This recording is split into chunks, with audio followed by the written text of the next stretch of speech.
Hello, everybody. This is Ghost Hunter 385. I am back with more StarCraft 2, another topic, and more commentary for everybody. But let's get started with today's topic. And today's topic is how in the heck did Hollywood screw up so badly that this multi-million dollar a year industry is now going broke, bro? We'll hop into that in just a quick second. Hey, you! Get out of my swamp! No, you can't stay here, you stupid animal. Ah, you! Yes, you! In the computer screen there. If you like what you hear, hit the like button, hit the subscribe button, bang the bell. Now get off with you. You're still here? You're still here.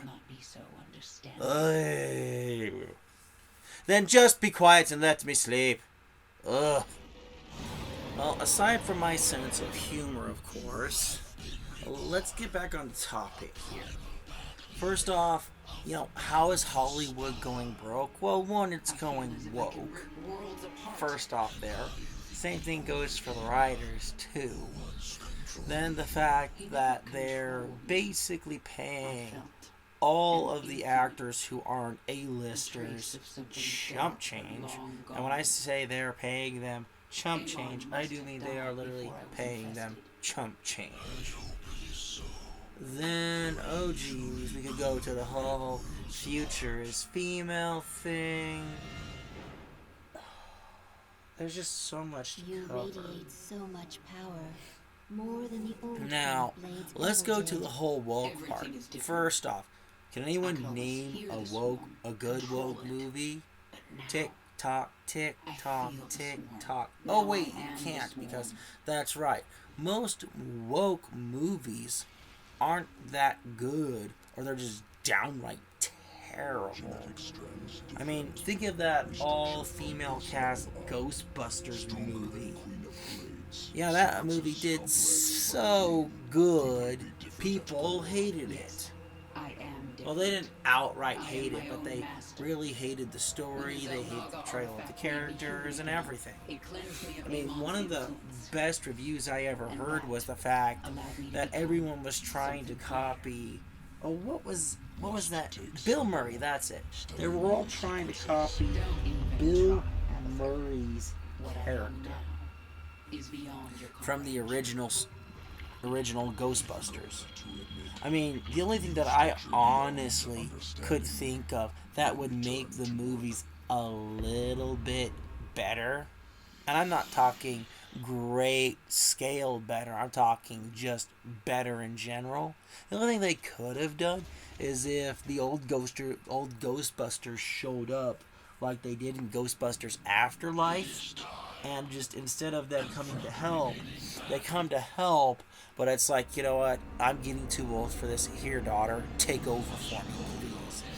Go finish the job that I'm getting too old to do. Pass on the mantle, as it were. That's about the only thing that I could honestly think of that would have made that movie better.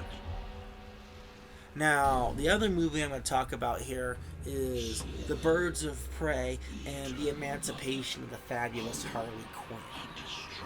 You want to know what's really, really and truly sad?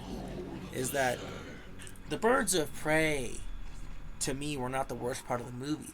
The worst part of the movie was the fact that they had no canon continuity to any of the Detective Comics continuities. There was never any comic book continuity that stated the Joker broke up with Harley Quinn and she willingly walked away. That never happened in any of the comic books at all. I mean, in a lot of cases, there were two cases where Harley Quinn got freed from the Joker. Number one, Joker died. And I don't mean he pretended to die and came back. No, Joker was dead. As in, injustice or something happened where he did end up passing away. And then from there, Harley Quinn reformed. Well, not reformed. Reformed is the right word. Reformed herself and basically became somewhat of an anti-hero, superhero kind of thing. No time like the present. You know, then number 2 is someone had to convince Harley that she was nothing more than Joker's puppet, abuse toy, however you want to say that. He treated Harley more like a little dog than he ever actually treated her like a human being or an equal to him. I hate to say that, but that's the cold-hearted truth. There was none of this. Her real name is Harleen Quinzel, but Harley Quinn never got free from Joker unless someone convinced her to, or Joker died. That's been something that's been common in all the comic books. Even when she was working for Task Force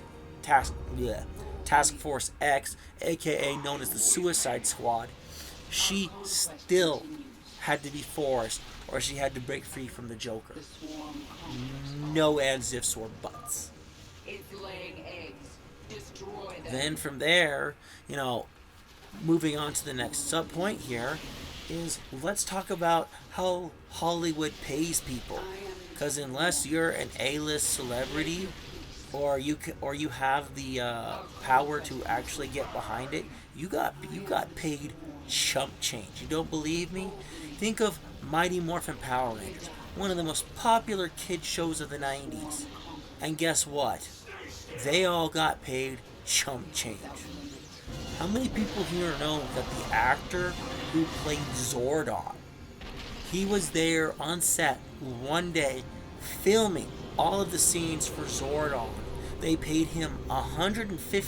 Well, it wasn't $150. It was $180. And what did they do?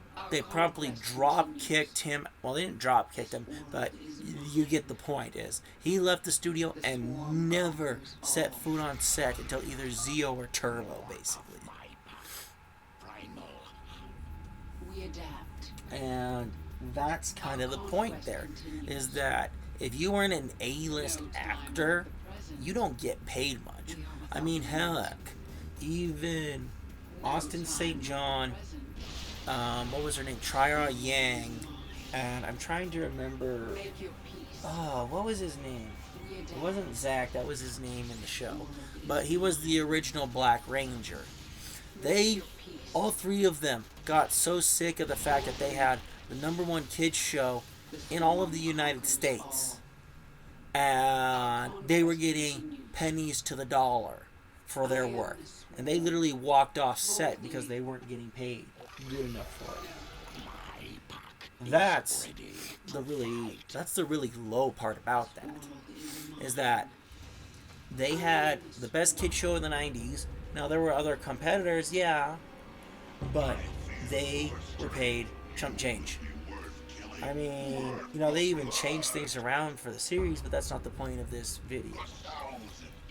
The point is that unless you're really up top, you don't get paid jack. Not to mention, you don't really get any endorsement deals. I mean, both Austin St. John and Jason David Frank, God rest his soul, both of them, not all, but those 2 in particular, opened up their own martial arts studios to teach people, more or less.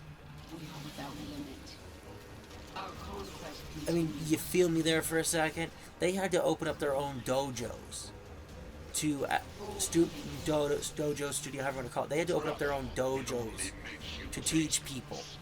And who wouldn't want to be taught by a Power Ranger? Seriously, think about that one for a minute. But You know, that's the point. Is that if you're not an A-lister, you get paid chump change. I mean, also JDF, he also went into the early days of the MMA just to, even provide for the ends meet. I think he got paid a little better for Dino Thunder at that point in time, but I'm not 100% sure. But that's the point. These people who are beloved children actors from in the 90s and even possibly the 80s, they got paid chump change. Chump change. And they had some of the best TV shows for kids. Don't you think there's something wrong with that? And then let's move on to the strikes. The Writers' Strike and the Actors Guild strike. I mean, think about that for a minute. The actors got paid pennies, and the writers didn't do any better unless you were a famous writer. I mean, Stephen King and Anne Rice. Stephen King has been openly stated that he hated multiple movies that were written from his books. He hated The Shining, and I think there was another few that he really didn't like because they either changed the story or they changed some of the premises behind the stuff. He hated it. He hated The Shining, and I'm pretty sure there was one or two more that he hated. I mean, he even did cameos, and from what I understand, he did cameos in most of the movies, I think, except for The Shining. Hell, even Anne Rice, the woman who wrote The Interview with the Vampire and The Queen of the Damned, she wrote the screenplay for The Interview with the Vampire. I'm not sure if she wrote the screenplay for The Queen of the Damned. I mean, even think about J.K. Rowling. There were some things in the movies that she wanted changed back and they refused. I mean, there were things that had to be taken out of the books. I mean, in the first original copies of Harry Potter and the Philosopher's Stone, because that was what the book was originally titled, I believe it was either in that book or a publisher before that book was published, Vernon Dursley was supposed to beat Harry. Beat the magic out of him, if you will, here. And they took that out because they thought it was taking too far. Which is a pretty good point. But they had to make the book more palatable, if you get me here. So many authors who write books and screenplays, they barely get any recognition for some of the stuff that they've done. It's sad, really. I mean, how many screenwriters whose stuff gets made into movies, do you think any of them make really good money from this stuff? No, they don't. They don't at all. Last time I heard, the screenwriters who actually get a lot of money for it are the ones who actually own companies, and they basically sell the ideas and scripts to studios, basically. They're the only ones who get paid a good amount of money for it. And personally, I think that's pretty damn disgusting. That these people who put their heart and soul into some of this stuff, and they get treated like last week's tuna fish salad.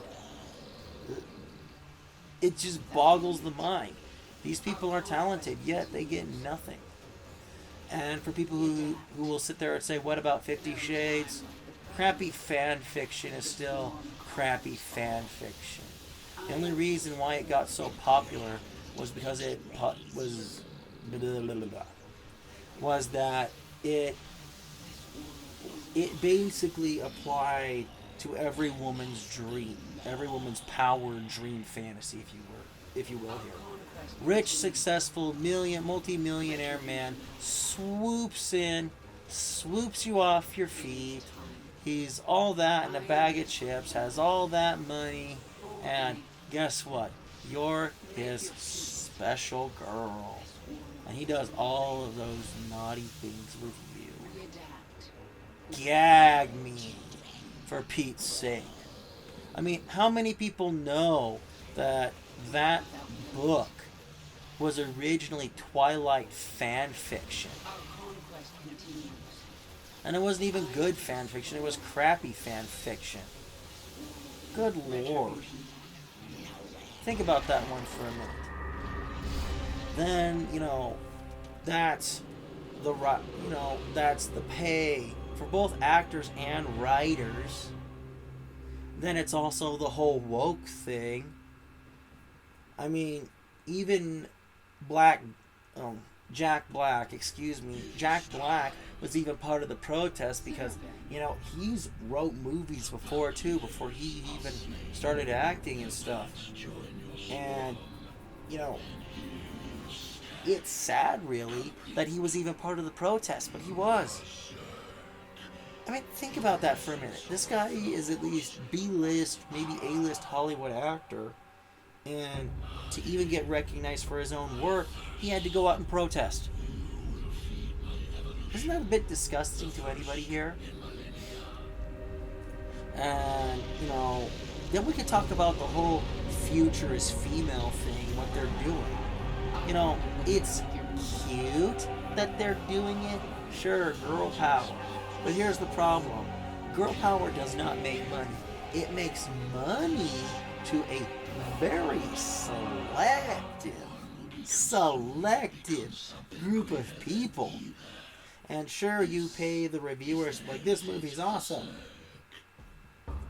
Thing that's funny was that what made the first Wonder Woman's movie so good wasn't so much the fact that you had Gal Gadot running around as Wonder Woman. The reason why the movie was good had more or less to do with the fact that they were somewhat true to Wonder Woman's canonical story, but two was that it was actually pretty close to being right.